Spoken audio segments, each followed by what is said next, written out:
episode 2, the drive-in on our ongoing half-assed, semi-regular podcast that is going to appear on our YouTube channel and wherever else. I'm Cage Side Jay, this is Cage Side Mike. The concept here, we're on our drive to work, we've got nothing better to do anyways. We're going to talk shit about MMA no matter what, because we need to kill the time, so we're going to record it and see what comes of it. And you know what? Thanks for listening to the first one, because it did a lot better than we ever expected. I think people have a lot of time on their hands or something. I don't know. Well, we have a lot of time on our hands, so that's not I guess that's why we're doing this. So, here's the deal. We got 2 events this weekend. Bellator 199, UFC 224, going head-to-head Saturday night. Feels like a bit of a showdown. One of these cards has been mostly overlooked. One of these cards is getting talked about, and it's not the one you think. Bellator 199 has probably gotten, I would say, more attention almost than the UFC card, which seems like the forgotten stepchild of the UFC's first half pay-per-view calendar. I don't know how much promotion you've seen. Well, I don't have cable TV, so.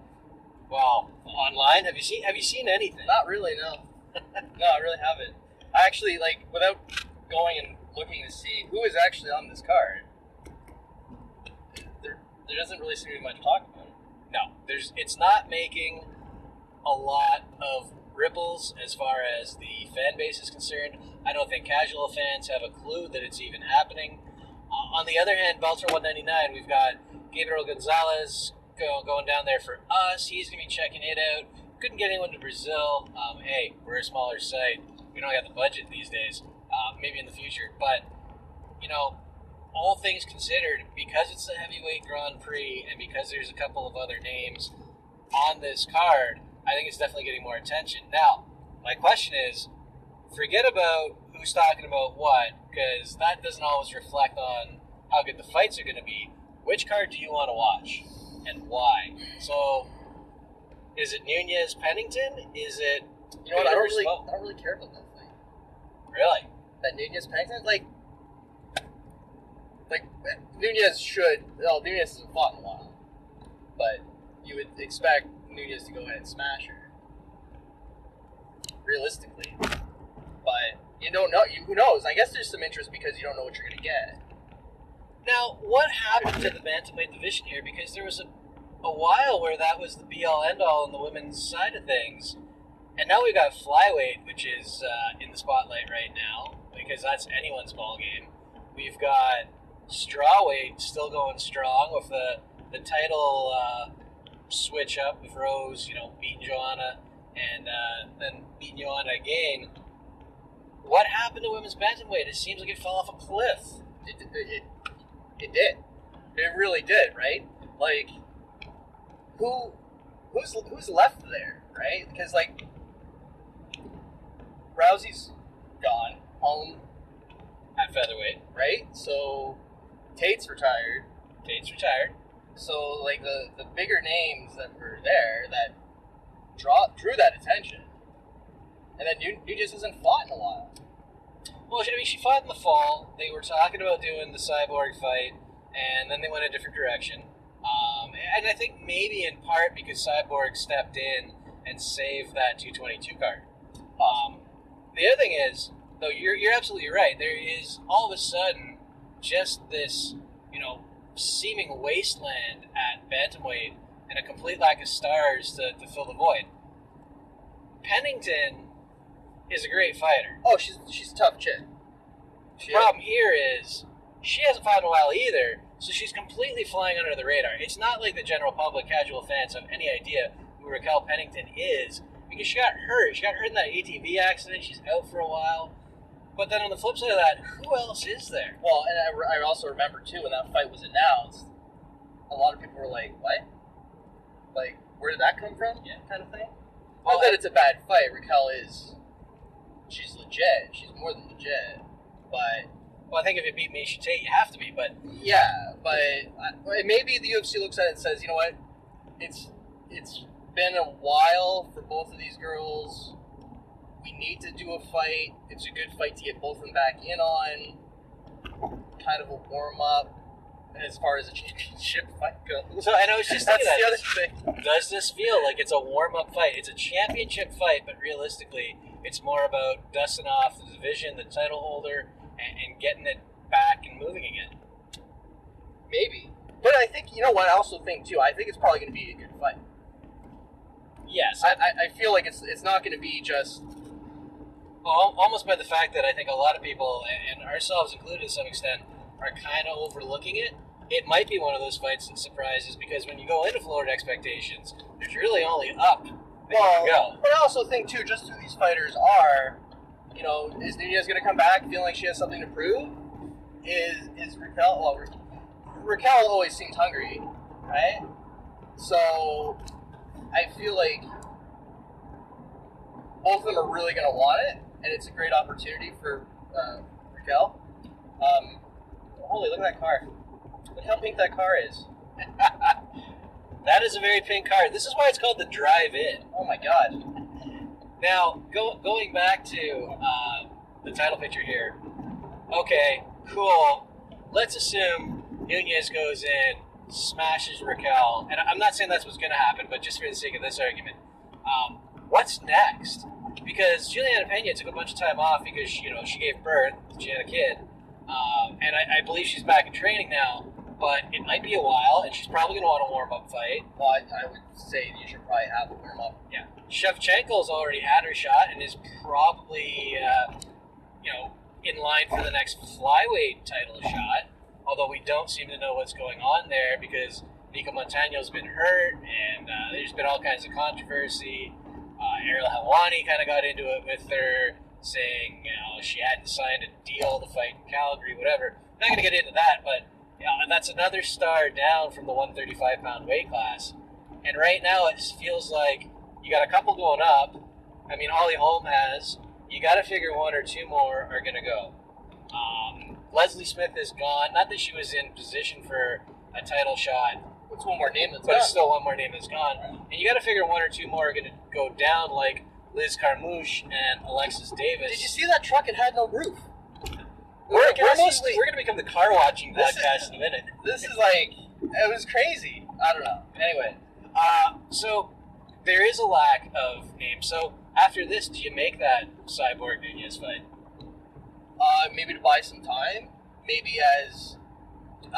maybe depending on how Nunez looks. Like, if you're going off the expectation, and I think there's a chance for a big surprise with Raquel, but if you're off the expectation, if Nunez goes out, looks really good, maybe that's a fight you look to do. The other thing is the timing of it right now. There's really no... You're not log jamming the division because there's nothing to log jam. Well, that's the other thing I was thinking. It's not like, you know, you're kind of doing this fight to keep Nunez active and then to see how the rest of everything shakes out. And it works on both sides. If you're talking about Cyborg Nunez, if Nunez wins at UFC 224 this weekend, the other side of that is Cyborg, she doesn't have a division. There's nothing to logjam. Yeah, she's going to face the winner of Megan Anderson and Holly Holm at some point. Other than that, you're waiting for the Ultimate Fighter to play out. You're waiting for that division to finally be launched, and good on them for finally doing it. Good. You know what? Honestly, I feel like I'm just waiting for Cyborg and Holm to fight again. I think that's the fight that I want to see the most. I want to see them go at it again. Or if Megan Anderson beats Holm, hey, that could be really interesting. Because that's a fight we wanted to have a year ago, and there were some kinks in it. You know, personal issues, visa issues, whatever the case was. There were all kinds of rumors flying. But they appear to have been cleared up. Holm and Anderson fight, the winner versus Cyborg. But, you know, if that doesn't happen right away, or if that happens and then Cyborg and Nunez go at it, great. And in the meantime, you're waiting for that Ultimate Fighter season, which isn't going to air till the fall anyways, which means your finale is in December. Yeah. Right? So, realistically, that division is kicking off outside of tough and one-off fights that we've kind of had here and there. It's not kicking off till January 2019. Yeah. We launched a whole other division. The UFC launched a whole other division during the time it took to bring in 145, have that initial title fight between Jermaine Durandamy and Holly Holm. Get Cyborg in there with, the randomly dropping the title. And then, in that whole process, going through to actually launching the division, they were able to launch flyweight. Yeah. That's nuts. But that's also, like, you have to go with the talent pool and getting enough, like, I don't know. If I was a woman in that division, I don't know if I'd want to fight Cyborg.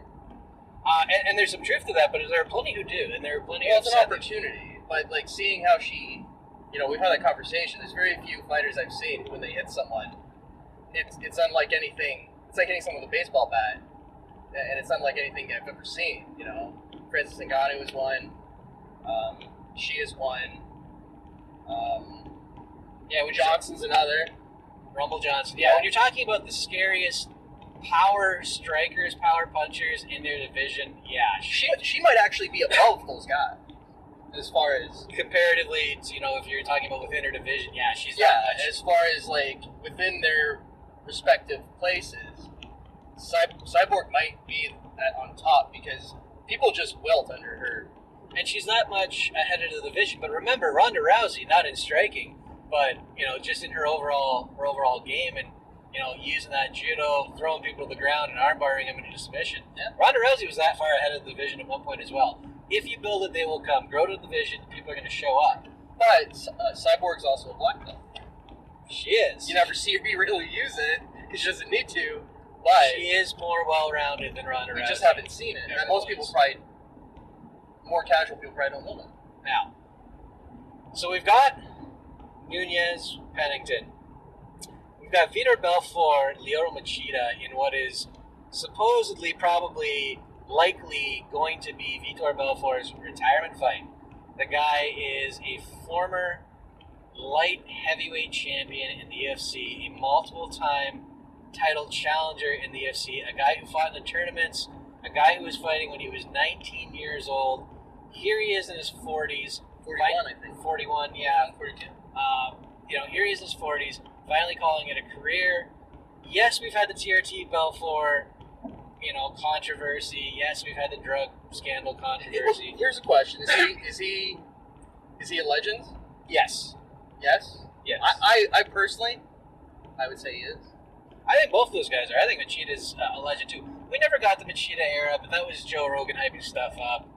But Machida is still a heck of a fighter who, when you look at his record, the guys he was fighting right out of the gate, he was fighting names from the get-go. Yes.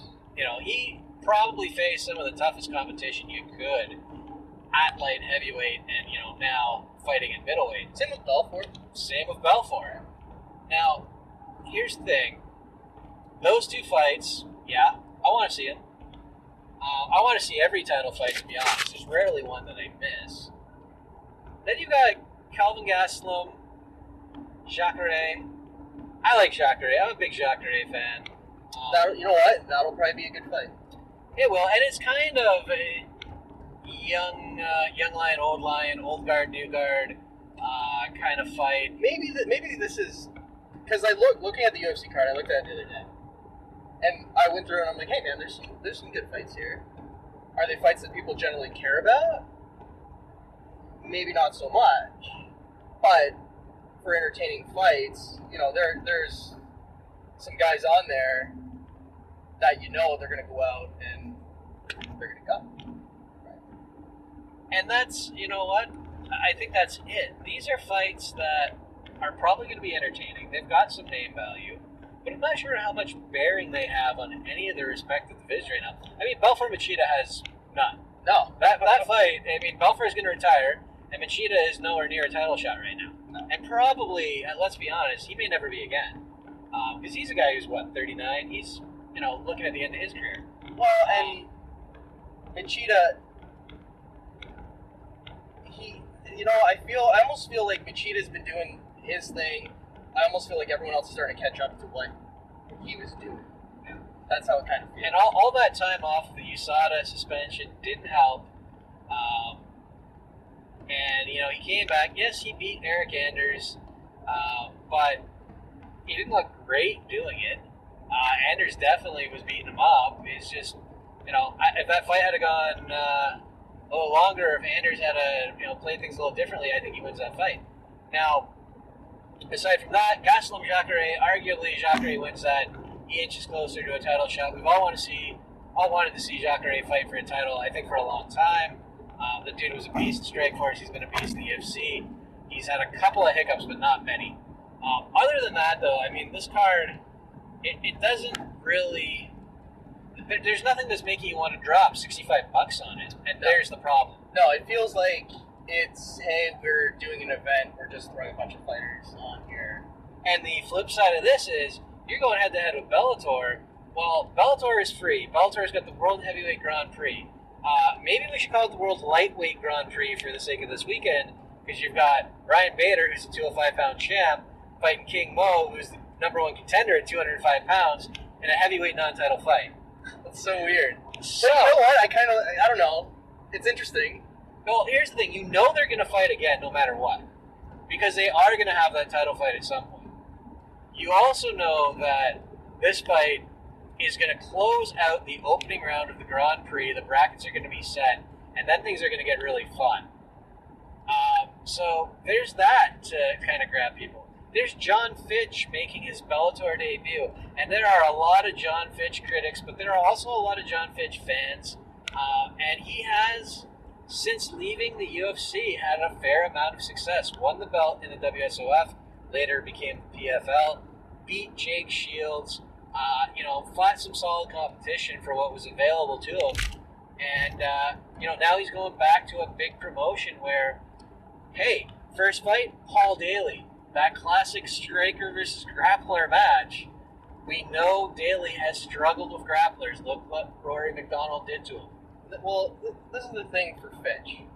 And I can understand why people don't love watching his fights, because he has his own style. But you have to remember, too, Fitch was a guy, when he left the UFC, he was still a top guy. Right? They let him go because they didn't like how he fought. Yeah, and they had a history with him where, he didn't re-sign with them back when they were trying to force him to sign over his likeness for a video game.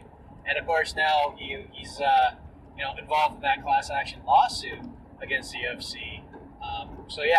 There's a lot of history there. But you're right. When it came to not re-signing him, it's not like the guy wasn't good or wasn't winning. A lot of it came down to the fight style and what they were going to pay for a guy who wasn't, really exciting for the fans. But there's that argument. Is it show or is it sport? I was going to bring that up. I feel like that's my thing. Is it a show or is it a sport? And if it's a sport, well, John Fitch never should have left the UFC. They never should have let him go. He was a top 10 guy. I'm pretty sure he was a top 10 guy at the time. And I believe, if I remember right, he was one of the first guys to really leave who was a top guy, who wasn't on a losing streak, and they let him go, which was insanity to me at the time. And that's just it. It's not that he left; it's that they let him go. I think he might have been coming off a loss or a draw. I can't remember what his last fight in the UFC was, but yeah, it's not like he was on a big slump. You know what? I have a feeling he won all his fights. Maybe I might be mistaken. We'll have to check. We can't check right now. I'm driving. But it was him. It was Yushin Okami at around the same time. They both got released. They both were still, arguably top fighters in their divisions. Boom, they let him go. Now, Okami's come back. Okami's fighting in the UFC again. But, he's another guy who went over to WSOF. I'm surprised he didn't wind up in Bellator. I'm really surprised they didn't go after him. Well, maybe they did. They just couldn't come to terms. And I think we're at a point now where you can have a very healthy and long MMA career without the UFC. You can. Ben Askren is, a prime example. Absolutely. Over in one. Now, getting back to the Bellator card. Yeah. You've got the main event. You've got Fitch versus Daly, which, I want to see that. You've got Czech Congo versus Have Ayala, who we spoke to earlier this week. And that is a true heavyweight fight. Originally announced or Scott Coker originally announced that they were going to be tournament alternates. That was back in January at Bellator 192. Didn't confirm whether or not they'd fight each other. Then Big Country and Crow Cop got announced as tournament alternates. And when I spoke to Javi Ayala, he did say, hey, this is just a standalone heavyweight fight. As far as I know, it's got no bearing on the tournament. We're not alternates.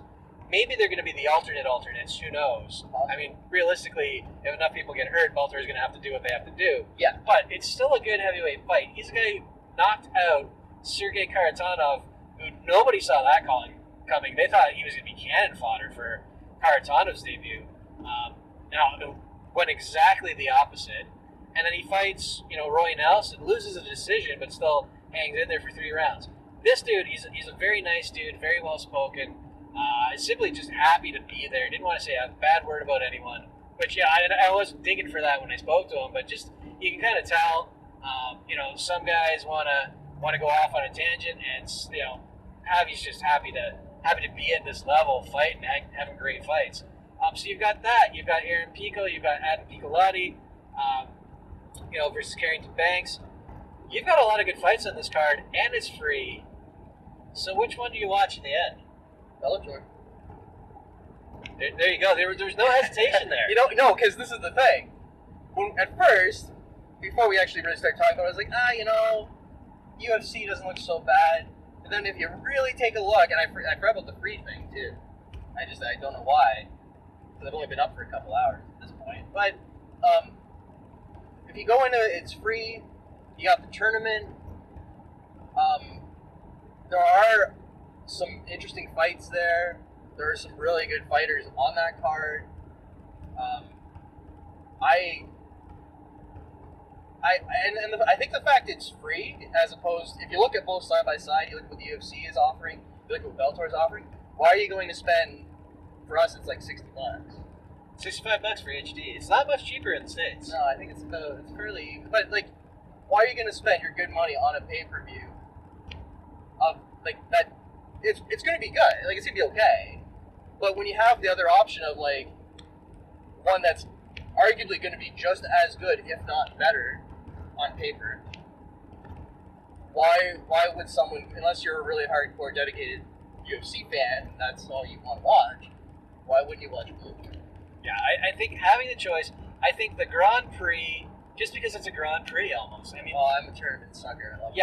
And a lot of MMA fans are tournament suckers, and that comes for a few reasons. One, pride, because the early UFCs. Yeah. But even when you look at martial arts, if you're doing Taekwondo or Karate or anything else, I mean, they're all tournament based. Wrestlers go to tournaments. They don't have one-off matches. So when the UFC, which hasn't done it nearly enough, they really want to do it with Tough in that flyweight tournament, or when Bellator, who did it with the light heavyweight tournament that Phil Davis won, now they're doing it with the heavyweight Grand Prix. It used to be their staple back in the Bjorn Rebney era. When they do tournaments, it gets your attention. And you go, gee, you know what? I really want to watch that. Because I know it sets up storylines. I know who's fighting who. I have that to look forward to. And some of the more, gifted on the mic kind of guys like the Chael Sonnens, they're already setting up their next fight. Chael was calling out Fedor before he even knew he was going to fight Fedor. And that's Chael being Chael. But at the same time, you have to appreciate the foresight to do that, to set that up. And then you've already whetted the fans' anticipation. You've got their appetites, churning. Oh, you know what? This could be really good. And you would think Fedor, in his heyday, smashes Chael. Oh, it's not even close. And Fedor's a smaller heavyweight. But also, the thing is, too, depends on what Chael shows up. Because when Chael's good, when Chael's on it, he is... Hold on, what do you mean by on it? I walked into that. Yeah. No, when he is on his game, and he is the best Chael there is, man, he's really good. He is probably better than a lot of people give him credit for. That's how good I think he is when he's on. Yes, because half the people watch Chael talk or listen to Chael talk, they don't pay that much attention to what he does in the cage. No, same with Conor, right? That's how Conor goes. But Chael, when he's off, I've seen some of his fights where he hasn't really looked great, and the one that sticks out to me is when he fought Bisping. The Bisping fight, which he won, was not rough. It was a close fight. He wasn't even sure. I think I remember him saying he wasn't even sure who won that fight. He even asked Bisping, who do you think won? Yeah, that stood out to me because that fight was not his best effort. And but you're right. If it's both guys at their best, I still think Fedor. What's Fedor? Now, the thing is, Fedor is not at his best. Fedor is in the twilight of his career. Yes. Yes, he had that knockout of Frank Mir, but that's Frank Mir who hasn't fought in 2 years. Well, and again, like I love me Frank Mir, I do, but it seems like he has a habit of staying in bad, dangerous positions and not. I think he even came out and said he took him lightly a little bit. Well, and he did say that when he got caught and when he got taken down, that throw that took him down, that almost wounded his pride. And he got up and he went into a firefight that he shouldn't have got in. He should have played it smart. He should have let it. I mean, the guy's got a good fight IQ. Well, and that's the thing, Years he right? spent in this game, but he didn't display it against Fedor, and Fedor caught him, and Fedor dropped him. Which is unfortunate. Honestly, Frank Mir is probably one of my favorite fighters. One of my favorite fighters is heavyweight, I think, because he's a smart guy. He's extremely skilled, but in his last couple of fights I've watched, he has allowed himself to stay in a bad position, and he's paid the price for it. Hopefully, he turns it around. I think did he announce his next fight? No, although I think he wants to fight in ACB and then fight again in Bellator. So that'll be interesting. Now, getting back to all this, you've got the tournament drawing people in. So I think we're both agreed here. You know what? I might be watching Bellator. Now, I'm still going to be watching the UFC. That's part of the deal you get when you cover the sport. Yeah. You watch everything. You don't get to pick and choose. No. Which one will I be covering on Saturday? We'll see. Depends on who else for the site is on board this weekend. I'll be watching one live. I'll be watching one after. But that having been said, we kind of got into it. Chael and Fedor. Chael could surprise you. He's coming up a fair bit in weight. Remember, Chael fought at middleweight for a long time. Well, He did fight at light heavyweight. Back in the day, he fought Alexei Oleinik, who's actually fighting UFC 224 this weekend. But Chael fought him years and years ago. So he has fought bigger dudes. I was gonna say, that's a pretty big size difference, I think. Yes. But when you look at this tournament now, we know Chael's got Fedor. We know Matt Mitrione is getting the winner of Ryan Bader versus King Mo. At the end of the day, who wins this? That's interesting. So,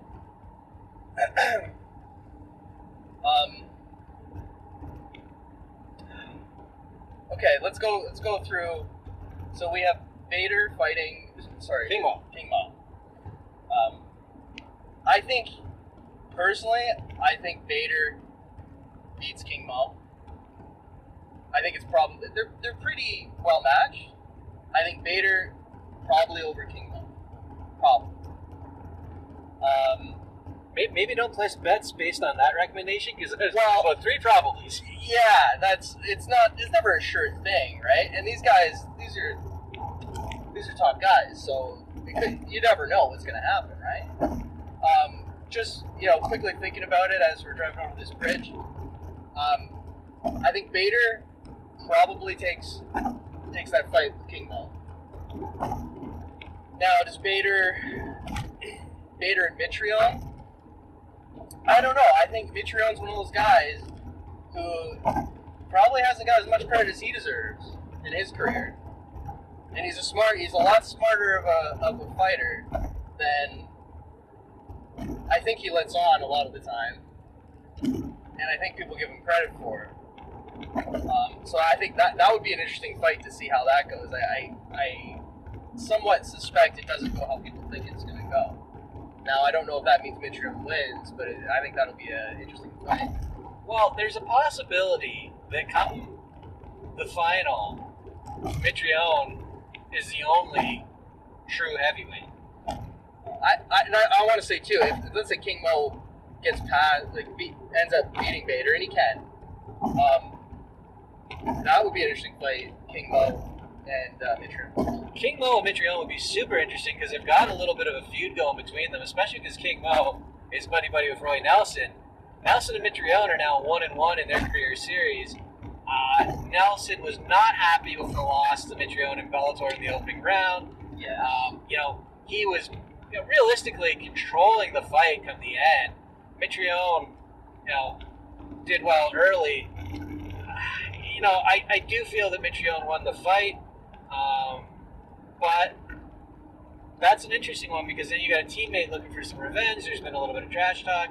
That could be an exciting fight. And King Mo will go out and throw. He won't just necessarily wrestle you. Yeah. The Bader Mo fight, like we were at Bellator, was it 186 in the fall, and spoke to Ryan Bader, and at the time asked him, hey, would you want to be in this tournament? Well, lo and behold, he said, yeah, and here he is.